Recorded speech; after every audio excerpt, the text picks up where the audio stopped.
How do I tell my partner that I want to separate? This is a very common question that I get asked on a regular basis by my clients.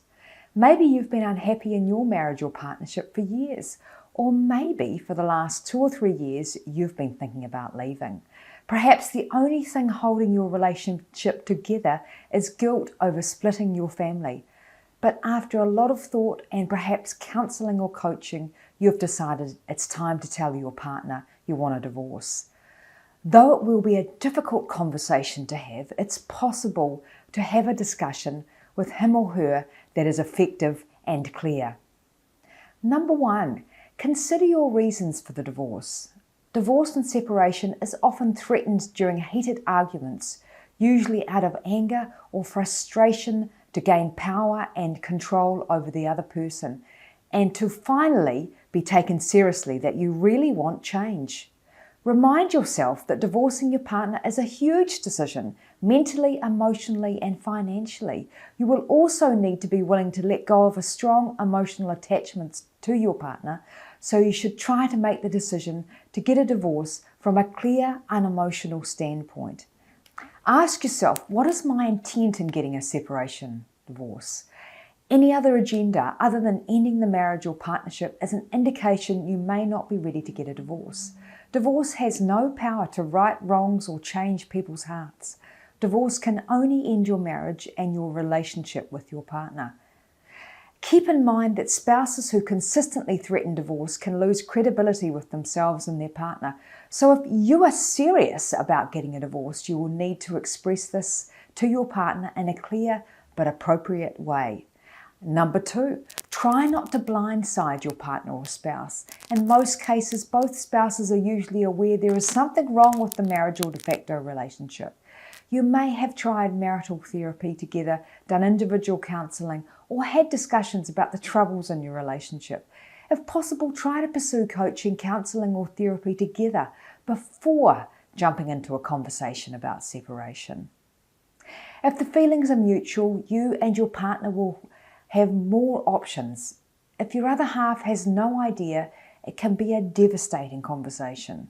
Surprising your spouse with this difficult news may also result in a more difficult transition for you both during the separation. Number 3, practice what you are going to say. This is going to likely to be a very hard conversation to have with your partner. So get out a piece of paper and write down a few possible things you may include when you tell them about the separation. Keep in mind you're about to break some bad news that will probably evoke strong emotions. Compose a few sentences that do not contain strong language or an angry tone.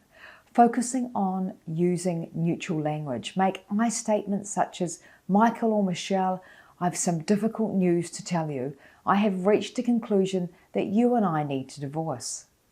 Avoid giving any false hope to your partner if you are serious about the divorce. Saying something like, I haven't been happy for a long time, but I want to see if we can work on some of the things that are troubling me, will give your partner the impression you want to fix the marriage or relationship. So if this is not your intent, avoid statements like this. Number 4, find a private, quiet space. Choose a time when you are both alone and no one is going to barge in during the conversation. Look for a space in your home, like the living room or the dining room, that is quiet and comfortable. Turn off your mobile phone and ask your partner to do the same. If you have children, ask a family member to watch them while you talk to your spouse uninterrupted. Number 5, have a third party in the room if you're worried about your safety. Perhaps you are divorcing for troubling reasons, like your husband or wife's angry or abusive behaviour. If this is the case, have a third party present, like a coach, therapist, or a counsellor, or choose a more public place to talk to him or her. You cannot control how well or how your partner will take the news. But if there is a history of violence or abuse in your marriage, make sure you have another person in the room with you. You can also tell your partner over the phone if you are concerned about your safety and do not want to be in his or her presence when you tell him or her the news. Telling your husband or wife your decision to divorce. Be calm, kind and direct. Treat the conversation with all the gentleness you would use if you were telling him or her a loved one had died. Be direct, but also compassionate. Be respectful during the conversation will also make it easier to talk about other logistical things like shared custody of the children, if you have any, and the division of your financial assets. Focus on neutral language and I statements. Do not try to assume that your partner is feeling the same about your marriage or relationship. Instead, report on the state of your own feelings and avoid placing any blame or shame on your spouse.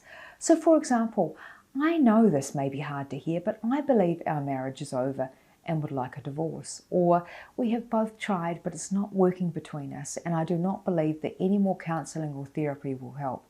I think the marriage is over and that we have to divorce. Be prepared for an anger response.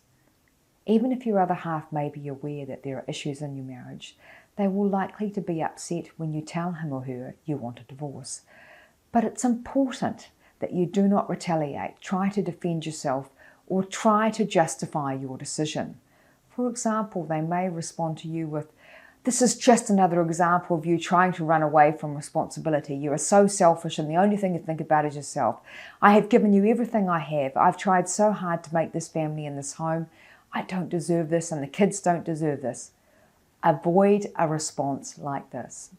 "Don't lecture me. I'm leaving because I'm sick and tired of your childish crap. I'm sick of living in this house and I'm sick of living without sex or affection. I've tried to make this marriage work and you block me out whenever I ask you to change." This response may feel good for about 2 minutes, but will ultimately lead to a bitter fight. Instead, respond with, "I know this is very painful and I'm so sorry I am doing this, but I just can't see an alternative. I don't have the feelings that we would need to make it work. There is too much distance between us to overcome." This response is better because it is not defensive or angry. You are showing your partner that you feel your decision is correct and is not coming from a place of self-defense.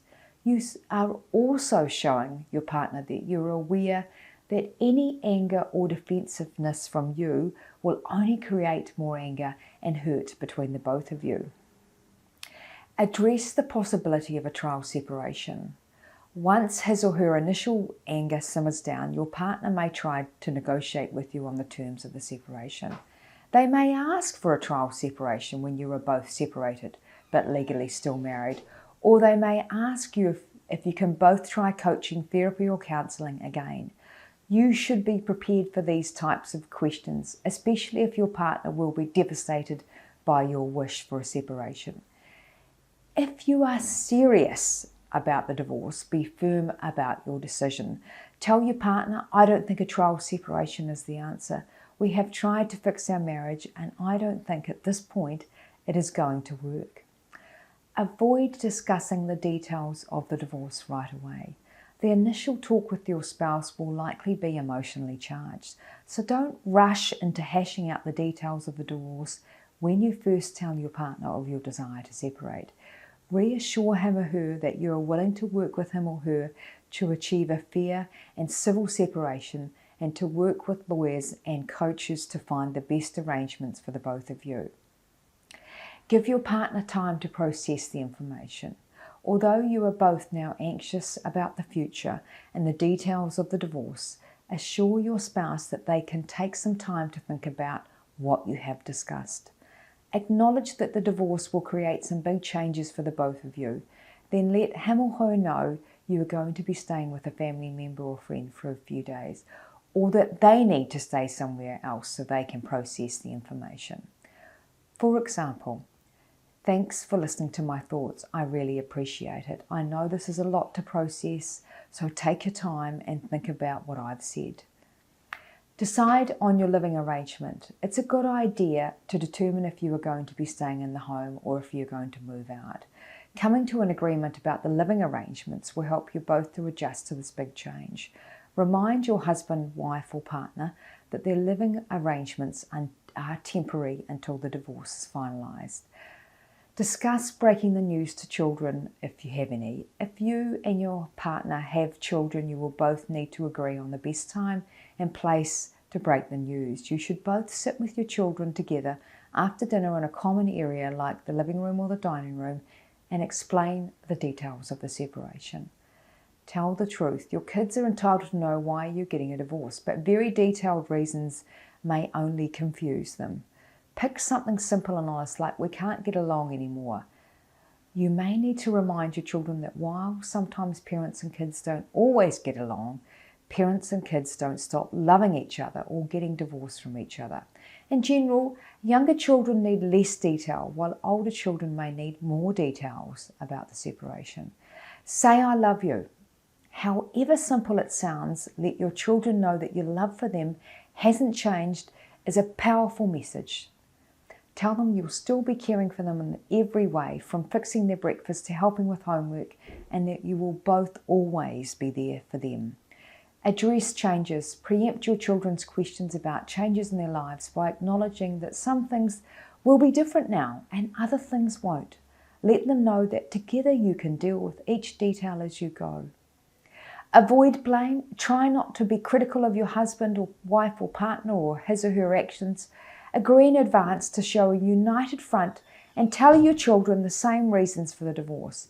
Explain the temporary living situation with your children and when the divorce will be finalised. Keep your distance. Though it may be tempting to console your partner by showing physical affection towards him or her, it's important to maintain your distance and not fall back into the habits of your marriage. You want to avoid sending him or her mixed signals or hurting him or her further by staying emotionally or physically involved with him or her. Demonstrate how serious you are about the divorce by keeping your distance. Take your children with you if you are dealing with an abusive spouse. Don't be afraid to do this if your partner threatens that they will take the children from you. In fact, a judge will likely be more sympathetic towards you if you remove your children from a potentially dangerous situation with your partner. You want to also give your controlling spouse as little power as possible, and this means taking the children away from his or her control. You may need to ask for help from a friend to leave the family home and get away from your partner.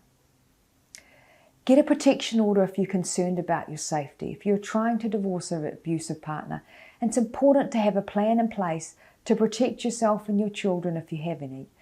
A protection order can give you a legal way to create distance between you and your spouse. You may want to get the order before you tell your partner you want a divorce, or once you and your children are in a safe place away from your spouse. The most dangerous time for an abused person is in the first 24 hours after a protection order has been issued. If you feel unsafe and decide to get an order, ask the police if they can drive by your house. You can also contact your local shelter to see if you can stay in a safe house until things are settled. Following through on the divorce, get a lawyer and get a divorce coach. It's much easier to have a collaborative approach to the divorce. It's also less expensive if you and your partner are able to settle your issues without extensive legal involvement.